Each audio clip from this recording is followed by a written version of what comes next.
आज की इस वीडियो में आपका स्वागत है। इस वीडियो का टॉपिक है स्टॉप लॉस, जिसे हम एसएल भी कहते हैं। तो वीडियो में सबसे पहले हम जानेंगे स्टॉप लॉस किसे कहते हैं, व्हाट इज स्टॉप लॉस। तो स्टॉप लॉस एक रिस्क मैनेजमेंट टूल है टू लिमिटाइज और लॉसेस, लिमिटाइज आवर लॉसेस। अगर सिंपल भाषा में इसको मैं बताना चाहूँ आपसे तो हमारी नुकसान झेलने की जो कैपेबिलिटी होती है, जो क्षमता होती है, उसे हम एसएल कह देते हैं। एक एग्जांपल के साथ आपको बताना चाहूँगा। कोई भी स्टॉक ले लो, मान लो कोई भी एबीसी कंपनी, या मान लीजिए टाटा कॉफ़ी लिमिटेड का स्टॉक प्राइस 270 रुपये की एवरेज चल रहा है अभी, आई गेस। ठीक है, 270 के आसपास चल रहा है। तो 270 पे मान लीजिए हमने ये स्टॉक बाय कर लिया। ठीक है, तो अब मैं क्या कहता हूँ कि यार ये 270 से जब ये 350 जाएगा, ठीक है, जब ये बढ़कर 350 होगा तो मैं इसे बेच दूंगा। यहाँ पे मैं अपना क्या करूँगा, प्रॉफिट बुक कर लूँगा। ठीक है, ये मेरी प्रॉफिट बुकिंग हो जाएगी, मैं प्रॉफिट बुक कर लूँगा। तो जब हम बात करते हैं 270 से 350 आने की, तो 350 को हम अपना क्या लेते हैं, ये मेरा टारगेट है। तो ये हमारा क्या होता है, टारगेट। वहीं हम 270 में लिया, अब हम ऊपर जाने की बात करें, ये बिजनेस है, स्टॉक मार्केट है, प्राइस ऊपर नीचे लगे रहते हैं। ठीक है, नफ़ा नुकसान दोनों पैरेलल चलते हैं इसमें। तो हमें यहाँ पे नीचे की साइड भी सोचना होता है कि यार अगर ये नीचे गिरता है स्टॉक प्राइस, मान लीजिए मैं कहता हूँ कि 270 से 250 रुपये जाता है, तो मैं इसे बेच दूंगा। ठीक है, मैं यहाँ पे 20 रुपये का 350 में क्या होता है, यहाँ पे हमने 70 रुपये की प्रॉफिट बुकिंग करी। ठीक है, यहाँ पे 250 रुपये जब जाएगा तो मैं यहाँ पे -20 रुपीज़ का, ठीक है, नुकसान लेकर के इसको बेच दूंगा। यहाँ पे एग्जिट ले लूँगा। ये 20 रुपये मैं क्या करूँगा, मैं अपना लॉस बुक कर लूँगा। ठीक है, तो ये जो नुकसान, ये क्या हुआ, हमने क्या करा, हमने अपने नुकसान का, हमने अपना जो स्टॉप लॉस है उसको लिमिटाइज कर दिया। हमने अपने नुकसान को लिमिटाइज कर दिया कि भाई मैं 20 रुपये से ज़्यादा 21 रुपये का भी नुकसान नहीं झेल सकता। 20 रुपये मतलब 20 रुपये, क्योंकि मार्केट क्या होती है, जब नीचे गिरती है तो 20 मतलब 270 से जब गिरने लगेगी, 250 से 249 हो जाए, या 248 भी हो सकती है, तो आपको ऑर्डर एग्जिट करते टाइम भी ये मार्केट गिर सकती है। ठीक है, कई बार हमें ऑर्डर एग्जिट कर रहे होते हैं, एग्जिट करते करते 1-2 रुपये 3 रुपये नीचे मार्केट चली जाती है। ठीक है, तो मैं कहता हूँ भाई मेरा जो लिमिट है, मेरी जो कैपेबिलिटी है नुकसान झेलने की, वो 20 रुपये की है एक स्टॉक के पीछे। तो मैं जैसे ही 20 रुपये नीचे गिरता है स्टॉक, तो मेरा ट्रेड ऑटो एग्जिट हो जाना चाहिए। तो यहाँ पे मैं क्या करता हूँ, मैं ट्रेड एग्जिट कर देता हूँ, अपना 20 रुपये का लॉस बुक कर लेता हूँ। इस 20 रुपये को हम कह देते हैं हमारा एसएल, यानी कि हमारा स्टॉप लॉस। ठीक है, उम्मीद करता हूँ ये सिंपल सी डेफिनेशन आपको समझ में आ गई होगी। तो स्टॉप लॉस बहुत इंपॉर्टेंट है। ठीक है, it plays major role in risk management. ठीक है, जब आप ट्रेडिंग करते हो, एफएनओ स्पेशली जो स्कैल्पर्स होते हैं या एफएनओ में ट्रेडिंग करते हैं, तो उनके लिए ये बहुत वरदान है ये टूल ना। तो दोस्तों यहाँ पे अब हम बात करते हैं, ये तो हमने डेफिनेशन की बात कर ली कि किसे कहते हैं। ठीक है, अब ये एसएल कैसे लगाते हैं। पहले तो होता है हमारा एक क्या होता है, टूल्स एंड रिसोर्सेज होते हैं हमारे अवेलेबल, ऑटो टूल्स रहते हैं हमारे।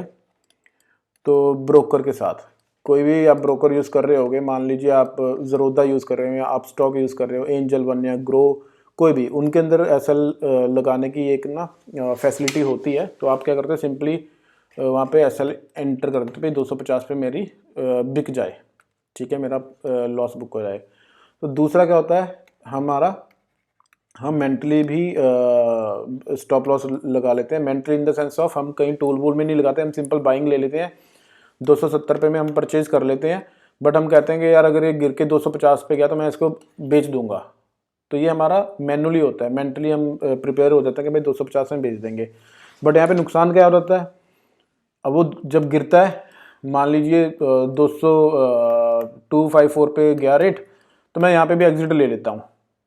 ठीक है, मैं कहता हूँ यार ये गिर रहा है, ये साला 250 भी चला जाएगा, ऑलरेडी मेरा इतना 16 रुपये लॉस चल रहा है, तो मैं एग्जिट ले लेता हूँ। ज़रूरी है 20 रुपये लेना है, तो मैं एग्जिट ले लेता हूँ यहाँ पे। तो क्या मार्केट क्या करती है, मार्केट 252 पे आती है, तो मार्केट वापस अपना डायरेक्शन में घूम जाती है, मार्केट द्वारा ऊपर की साइड या जिस साइड भी हमने ट्रेड लिया होता है उस साइड निकल जाती है। ठीक है, इससे नीचे नहीं गिरती। तो यहाँ पे क्या होता है, मेरा नुकसान हो गया। यहाँ पे मैंने तो यहाँ पे 16 पे लॉस बुक कर लिया, बट मार्केट ऊपर 270 से 290 पहुँच गई है अब, राइट। तो ये भी क्या हो, ये भी तो लॉस हुआ मेरा। तो और कई बार क्या होता है, मान लो मैंने 250 बोला, मैं कह रहा हूँ नहीं यार अपना मार्केट 253 चली गई, मैं अभी इसे होल्ड करूँगा, ठीक है, मार्केट 250 नहीं जाएगी, या मार्केट 253 से 252 जाती है, तो मैं क्या करता हूँ, मैं कहता हूँ यार 250 से 245 रखता हूँ, 20 रुपये का लॉस हो गया, अब 5 रुपये की बात है, मैं और ले लेता हूँ, कोई दिक्कत नहीं है, ठीक है। तो मैं स्टॉप लॉस अपना दिमाग से, मैं कोई एंट्री नहीं करता, मैं मेंटली होता नहीं यार अभी नहीं बेच रहा, अभी नहीं बेच रहा, 245 चली गई है, फिर मार्केट चली जाती 240 पे, मैं कह रहा हूँ यार 30 रुपये लॉस चल रहा है कि उसके ऊपर, अभी नहीं बेच रहा है, ये जाएगा ऊपर, मेरे को लगता है ऊपर जाएगा, और मार्केट टूटती टूटती 220 चली गई, तो मैं तब भी नहीं निकालता। तो यहाँ पे जब 220 जाती है, मैं नियरली 50 रुपये का लॉस लेकर के यहाँ पे सोचता नहीं यार अब मैं निकाल देता हूँ, कितना बड़ा नुकसान मैंने, जहाँ पे मैं 20 रुपये के नुकसान में निकल सकता था, वहाँ पे मेरे को 50 रुपये का नुकसान झेलना पड़ा। मेरी कैपेसिटी क्या थी, मेरी क्षमता थी 20 रुपये लॉस झेलने की, मेरा स्टॉप लॉस था 20 रुपये का, पर मैंने 50 रुपये तक का उसको खींच लिया ज़बरदस्ती, ठीक है। सबसे ज़्यादा घाटा यहाँ पे उन लोगों को हुआ होगा जो लोग कोविड में उन्होंने मेंटली जो रहते ना, जब मार्केट कोविड में क्रैश हुई है, मार्केट ने किसी को सांस नहीं लेने दी, तो जब ट्रेड टूटे हैं तो उन लोगों को बहुत नुकसान हुआ होगा। तो वहीं पे जिन लोगों ने ऑटो एसएल लगा रखे होंगे, उनका यहाँ पे 250 रुपये पे एग्जिट हो गया होगा। जैसे मार्केट टूट के नीचे 120 130 रुपये पे आई होगी, इन्होंने क्या करा होगा, दोबारा री एंट्री बना ली होगी, 120 से उठ के दोबारा आज की डेट में 270 रुपये के अराउंड स्टॉक चल रहा है। तो उनको यहाँ पे अगर उन्होंने यहाँ पे 20 रुपये लॉस लिया भी है, तो नियरली 150 रुपये का भी आज उनका एक स्टॉक के ऊपर प्रॉफिट भी चल रहा होगा। तो कोशिश किया करो, एसएल को अच्छे से कैलकुलेट करो, एक फिगर बनाओ, और उस कैलकुलेटेड एसएल को अपना ऑटो लेके चलो भाई। अपना टारगेट चाहे आपको मेंटली भी रखना रखो, बट अगर आपने अच्छे से एसएल कैलकुलेट कर रखा है तो आपको पता है कि भाई 250 पे मेरा अपना वो है एसएल है मेरा, तो ये मेरा है, आप इस पर स्ट्रिक्ट रहो, ठीक है। तो अब बात करते हैं कि मैं तो यहाँ पे एग्जांपल में दे रहा हूँ आपको कि यार 270 चल रहा है तो 250 मैंने अपना एसएल लगा दिया। तो ये 250 की फिगर मेरे पास कहाँ से आई, मैं क्यों 250 कैसे कैलकुलेट करा, तो इसको हम थोड़ा सा जानते हैं चार्ट के ऊपर। मान लीजिए फिर टाटा कॉफ़ी लिमिटेड का आप एक छोटा सा चार्ट ड्रॉ करते हैं। अरे यार, टाटा कॉफ़ी लिमिटेड,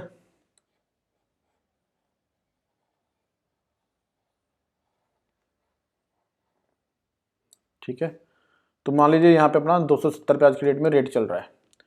अब मैंने 270 में बाइंग ले ली, अब मैं 250 पे मैं इसका एसएल लगा रहा हूँ।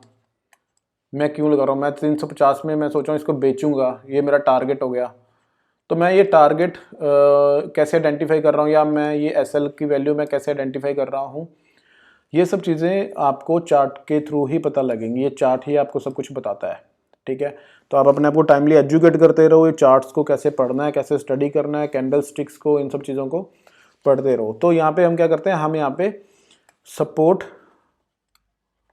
एंड रेजिस्टेंस का यूज़ करते हैं।